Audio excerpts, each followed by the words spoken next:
he estado reflexionando en estos días del hecho que muchas veces ponemos más énfasis en la cruz de Jesucristo que en su resurrección. En nuestras iglesias tenemos la gran cruz. En nuestro andar pasamos tiempo contemplando cómo debía de haber sentido Jesús en la cruz y cómo esa cruz puede ser una representación del amor de Dios por nosotros. Y por supuesto eso es importante. Pero igual la resurrección. Igual de importante contemplar qué nos enseña Jesús de la vida después de la resurrección. Y creo que hoy día estamos con la riqueza del Evangelio de Juan, que nos habla del movimiento del Espíritu Santo en nuestras vidas después de la resurrección de Jesucristo. Quiero comenzar con eso. En el calendario normal de la Iglesia Universal, no solamente de Epworth, ¿cuándo es que celebramos la venida del Espíritu Santo? Pentecostés. ¿Y Pentecostés ocurre cuántos días después de la resurrección? ¿Quién sabe? Bueno, 40-50, ¿no? De Pentecostés. Y esa celebración de Pentecostés normalmente leemos del libro de Hechos que fue escrito por el mismo autor de Lucas. Y en ese relato de Hechos el Espíritu Santo viene y ¿qué se mueve? Cuando viene el Espíritu, ¿qué se mueve? Nada se mueve, el Espíritu no mueve nada. ¿Qué mueve? ¿Cómo viene el Espíritu? Me tienen que participar en eso. Ok, hay llamas de fuego arriba de la cabeza de la gente que está congregado, ¿verdad? Y el viento está moviéndose de tal manera que todo está moviéndose, ¿no? Es fuerte en ese momento de Pentecostés. Y es la manera que el Evangelio de Lucas hacia Hechos nos cuenta de la venida del Espíritu Santo. Pero ¿quién sabía que el Espíritu Santo viene de otras maneras en el Evangelio de Juan?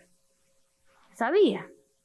En el Evangelio de Juan, el autor del Evangelio de Juan hace énfasis entre la resurrección de Jesucristo y la venida inmediata del Espíritu Santo. Y es en una manera súper linda. Quiero que abran Biblias. Necesito Biblia en español. Quiero que abran sus Biblias a Juan 20. Y vamos a leer un poquito antes del texto que leímos ahorita. Juan 20. Y vamos a comenzar en el verso. En Juan 20, vamos a comenzar en el verso 19. Juan 20 en el verso 19. En ese texto, María Magdalena ha ido a prisa a la tumba y ha encontrado que la tumba está vacía. ¿Y con quién habla allí por la tumba? Habla con el ángel y luego ¿con quién? Con Jesús mismo, que ella cree que Él es el jardinero. Pero cuando Jesús le llama por nombre, ella reconoce la manera que Jesús le habla y le dice Rabí, con esa ternura de alguien que conoce y depende de la presencia de Dios. Después de María Magdalena encontrar a Jesús, va corriendo junto con Juan y Pedro a contar a quiénes. Al resto de los discípulos. Ellos han recibido la noticia, están ya en la temporada de sus vidas después de la resurrección, pero todavía están encerrados, ¿dónde? En el aposento alto, ¿con qué sentir? Con miedo. Estamos ya semanas después de resurrección y a veces nosotros continuamos con los mismos sentires de antes. Están allí, en el aposento alto, en Juan 20, comenzando con el verso 19. ¿Quién lo puede leer? Juan 20 al 19. Usted, Marcel, léalo. Al llegar la noche de aquel mismo día, el primero de la semana, los discípulos se habían reunido con las puertas cerradas, por miedo a los judíos. Jesús entró y poniéndose en medio de los discípulos, los saludó diciendo: paz a ustedes. ¿Qué dijo Jesús? Paz. Las primeras palabras de Jesús al pueblo después de su resurrección son palabras de... Quiero que contemplan sus vidas. Cuando han pasado por la valle de la sombra de la muerte, cuando ha pasado de luto, cuando ha pasado un momento que se sentía como crucifixión, cuando se han roto relaciones en tu vida, cuando has luchado con depresión o adicción, cuando ha pasado por un momento duro, después de ese momento, cuando uno está saliendo a agarrar aire, ¿qué es la primera cosa que necesita de Dios? Paz. Paz, dice Jesús. Paz a ustedes.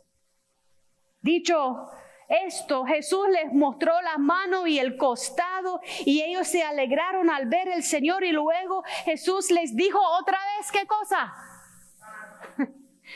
A veces nosotros necesitamos escuchar muchas veces lo que el Señor tiene por nosotros. Paz a ustedes. Como el Padre me envió a mí, así yo los envío a ustedes. Y luego en verso 22, léalo, Marcela, ¿qué dice? Sopló sobre ellos y les dijo: reciban el Espíritu Santo. ¿Cómo recibieron el Espíritu Santo en el Evangelio de Juan? En un soplo tierno de Dios. A veces nosotros necesitamos el Espíritu de Dios que mueve las puertas, que nos sacude. Necesitamos una llama sobre la cabeza. Necesitamos pasión y fuego. Pero a veces la noche ha sido tan dura que necesitamos paz y el Espíritu de Dios como un tierno soplo en la mejilla. Reciben el Espíritu Santo. Y luego sigue Jesús: a quienes ustedes perdonen los pecados, les quedarán perdonados. Y a quienes no se los perdonen, les quedarán sin perdonar. Y en tu vida, en la mía, cuando cargamos dolores que no perdonamos, ¿qué pasa? Nos cargamos, nos atamos, nos amargamos, nos volvemos súper pesados. Entonces, antes de llegar a Juan 21, quiero que contemplemos que en el Evangelio de Juan, Jesús es tan específico en darnos paz y vincular esa temporada de resurrección a una invitación de ser perdonado y de perdonar. Quiero que ustedes piensen en los momentos duros de su vida.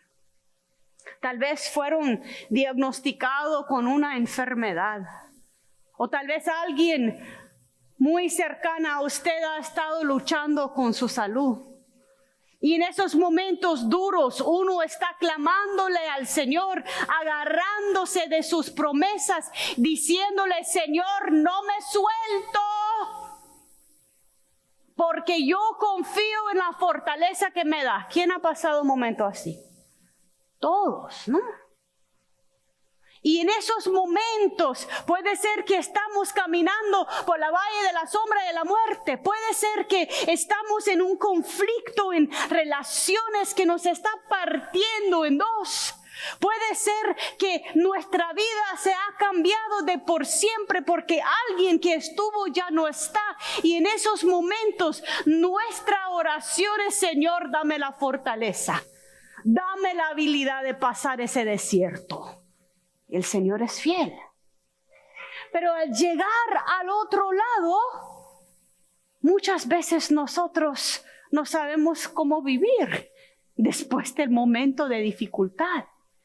Estaba hablando con alguien de mi familia y me estaba hablando de un momento en su vida donde había sido testigo de algo traumático, y la persona me dijo, yo me quedé con el último sentimiento que tenía, que era de enojo.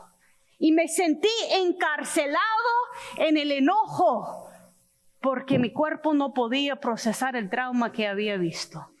¿Quién ha estado encarcelado en un sentimiento? No me tiene que decir cuál. Puede ser enojo, puede ser falta de perdón, puede ser miedo, puede ser dolor. A veces cuando hemos enfrentado la muerte, cuando hemos estado al pie de la cruz y hemos visto tan cruel que puede ser ese mundo, tan injusto que puede ser las autoridades, nos entra un miedo que nunca hemos experimentado antes. Miedo a la muerte, miedo a la injusticia, miedo a otras personas. Y en ese momento es que tenemos que volver a Cristo resucitado para saber ¿cómo voy a vivir ya? Porque Cristo ya resucitó. ¿Cómo eso cambia quién soy yo? Y la primera pauta que nos da Jesús es que tiene que comenzar con paz. Recibe la paz de Dios. Respire. Recibe el Espíritu Santo como un soplo en tu mejilla. Recibe un poder más fuerte que este mundo, que comienza en una manera tierna de Dios con usted. La segunda cosa, después de paz, es perdón. Cuando hemos pasado momentos difíciles, normalmente hay cosas que tenemos que perdonar. En ese proceso, muchas veces nuestros corazones se vuelven duros. ¿Alguien ha tenido un corazón duro en algún momento?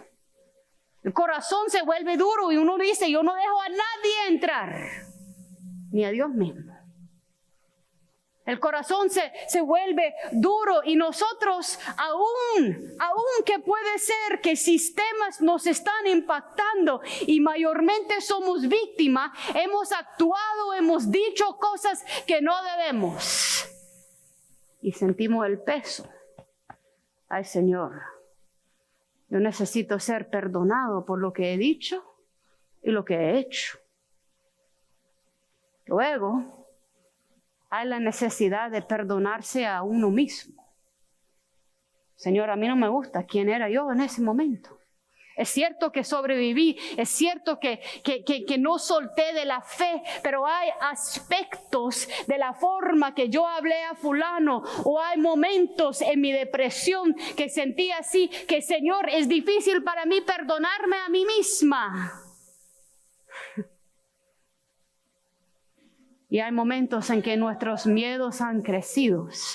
Y es allí que Jesús entra, no solamente con la paz, pero la primera acción es de perdón. Y comienza con uno perdonando a otros. Yo perdono no porque la otra persona tuvo toda la razón. Yo me perdono no porque yo actué como Dios quería que actuara. Yo perdono porque yo quiero vivir en el poder de la resurrección. Por lo tanto, no puedo estar cargando la muerte y la injusticia que me ha llegado hasta acá. Hay que perdonar. En el verso 21 de Juan 20, Dios dice tanto en esa visita de Jesús. Luego, después de algo tan milagroso con Jesús, que Él entró donde estaban encerrados, que les permitió a ellos tocar sus manos, que les dio el Espíritu Santo, estaban estaban ya en la temporada de resurrección. ¿Y qué hicieron los discípulos? ¿Dónde fueron? A Galilea. ¿A hacer qué cosa? A pescar, porque son pescadores. ¿Y tenían éxito en su pesca?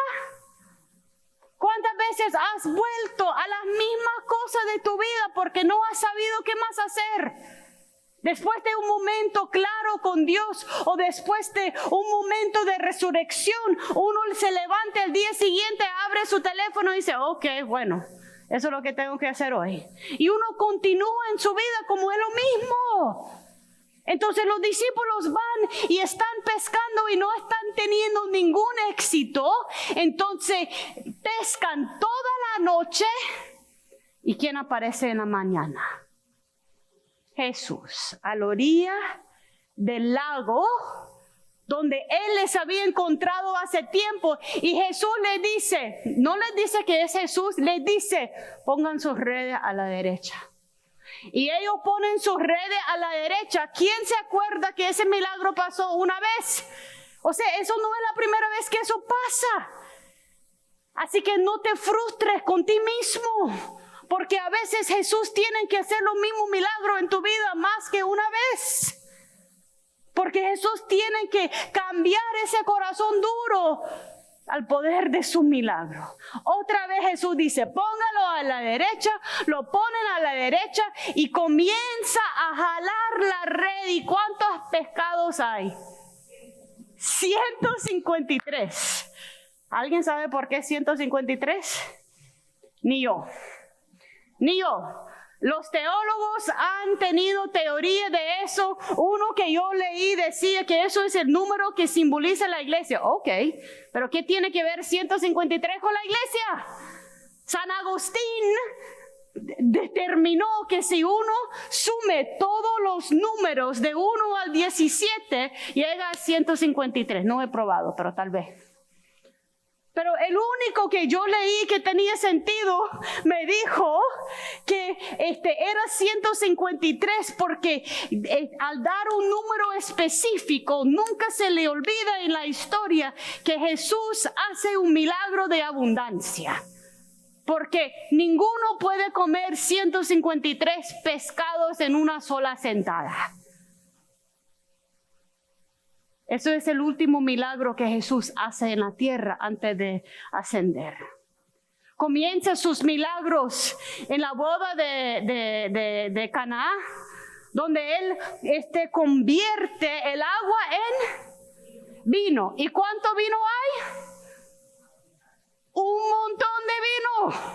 Y al final de su ministerio, cuando ya no tienen peces, Jesús les da 153. Entonces de la paz de Dios te invita a perdonar y luego te da abundancia de sus regalos. Y lo más lindo de esa historia, bueno, ustedes saben, a mí me gusta acampar, a mí me gusta estar afuera. Y a mí me encanta ese escenario, porque Jesús, además de darles 153 pescados, Él les llama ¿a qué? Yo no he hablado con Marcela, pero está conmigo en eso. A desayunar. Nosotros servimos un Dios que no solamente provee lo que necesitamos, pero un Dios que nos invita a relación. Y si sabe algo de pescar, tiene que quitar la piel del pez, tiene que quitar lo interior, tiene que prepararlo, ponerlo sobre una fogata. Necesita a Lilian ahí para hacer una fogata de verdad. Y Jesús le invita a comer. Un Dios de detalles que quiere relación con usted y conmigo.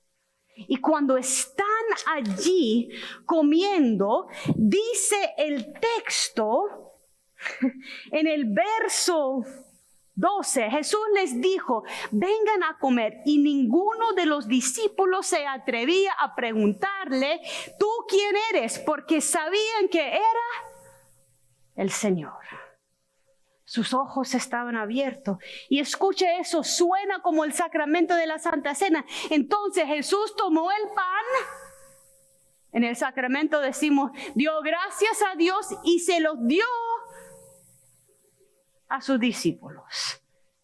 Y hizo lo mismo con el pescado. Así que tenían ahí esa cena con Jesús.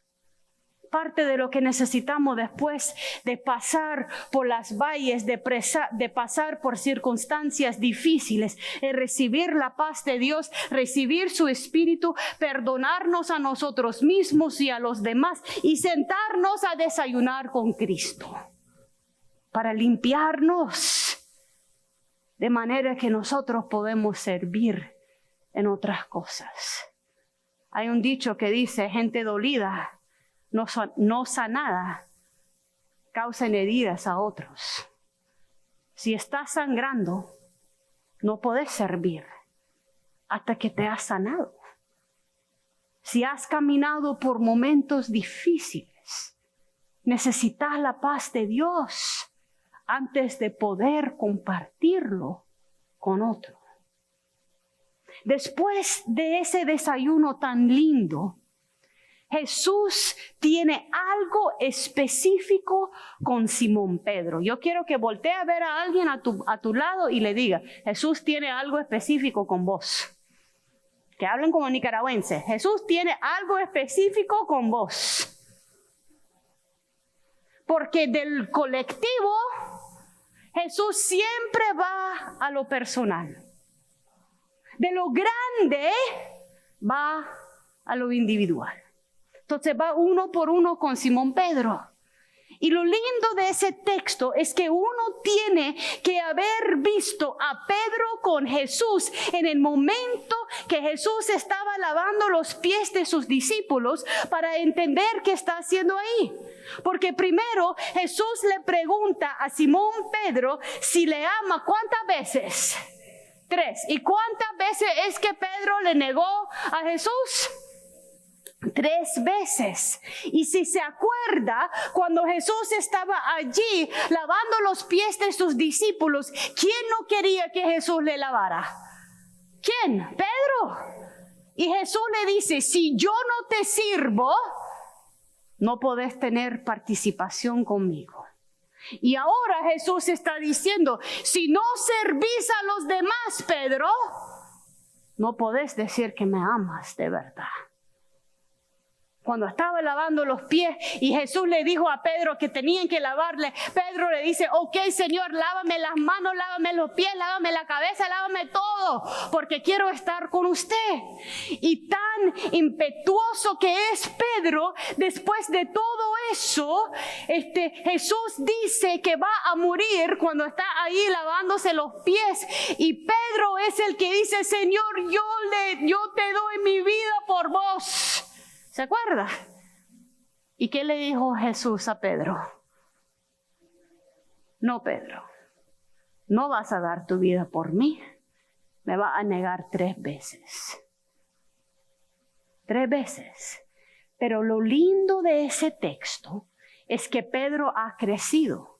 En nuestra fe no somos iguales después de la resurrección. No, usted no es igual después de haber caminado por una valle. Usted no es igual hoy como era hace 2 meses. Y Dios da esa apertura de nosotros crecer. Ese Pedro después de la resurrección es diferente. Entonces Jesús le dice a él, te voy a decir la verdad. Eso es señal que Jesús va a decir algo pesado, ¿no? Te voy a decir la verdad. En verso 18, cuando eres más joven te vestías y ibas a donde querías. Pero cuando ya seas viejo, extenderás tus manos y te vistirá otro y te llevará a donde no quieras.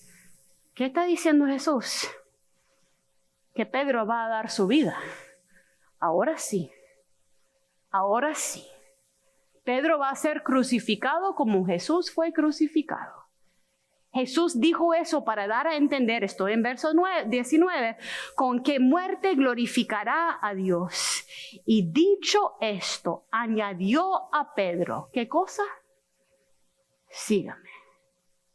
Eso es un sígame muy diferente.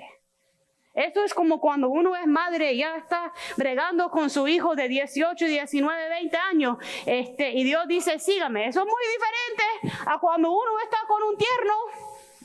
ya no hay salida, pues. Sígame significa otra cosa. Jesús está diciendo a Pedro, sí, ahora sí estás listo. Te has madurado. Sí podés dar tu vida por mí, porque yo di mi vida por vos primero. Así que ¿dónde estamos cada uno de nosotros en nuestras vidas? Tu fe ahora no es lo mismo del año pasado. Tu llamado hoy no es lo mismo del año pasado. Y lo que Dios ha hecho en usted y en mí es diferente. Lo interesante de Pedro es que él comienza a hablar de quién. No de él mismo, pero ¿de quién? Comienza a hablar de Juan. Y ese discípulo que está por ahí, ¿qué va a pasar con él? Dice Pedro. ¿Él va a tener que dar su vida también?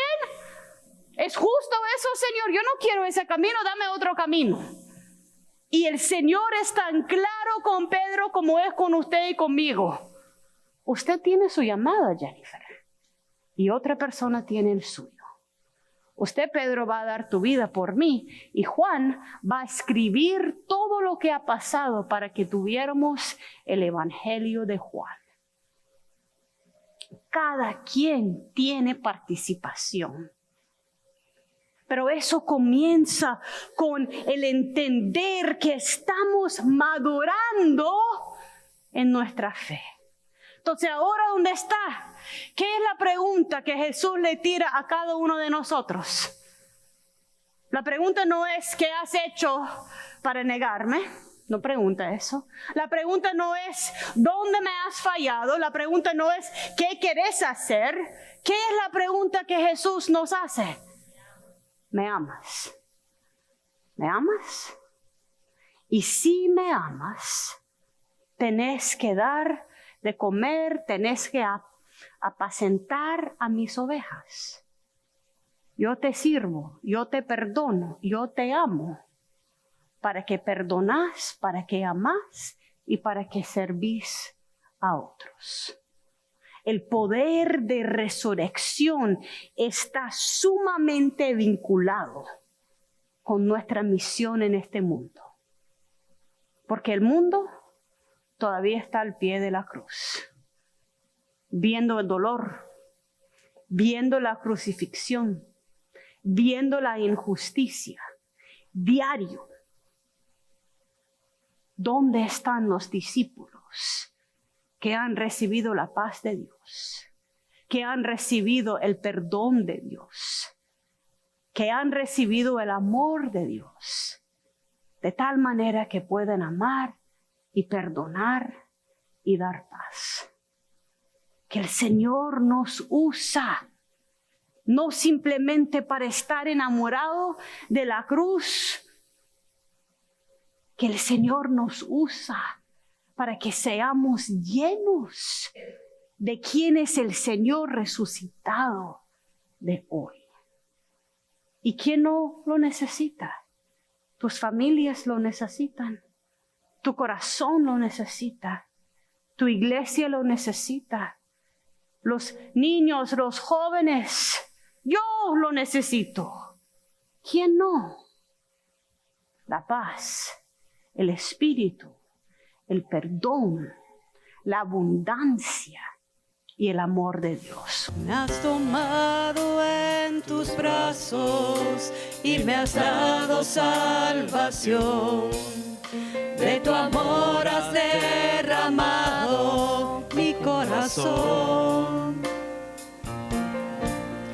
No sabré agradecerte lo que has hecho por mí.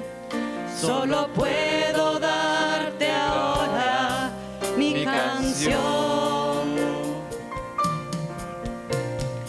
Gracias, muchas gracias.